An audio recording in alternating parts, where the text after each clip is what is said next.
Welcome to the Pro Tier IT Lab.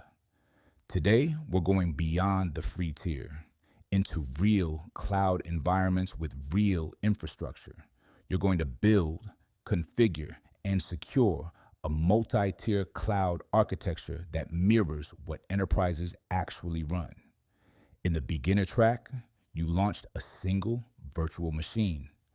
In this lab, you'll build a complete environment, a web server, a database server, and a management bastion host, all in separate network subnets with firewall rules controlling traffic between them.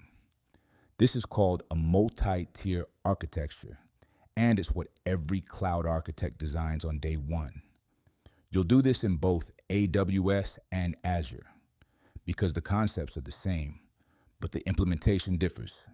AWS calls them VPCs and security groups. Azure calls them virtual networks and NSGs. Same concept, different vocabulary. Knowing both makes you more versatile. We'll also cover security hardening, how to configure your cloud environment to resist common attacks.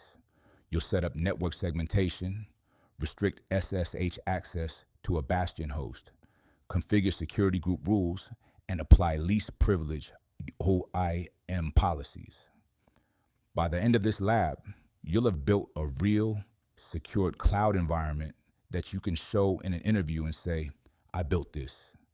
That's the pro tier. Real skills, real environments, real value. Let's get started.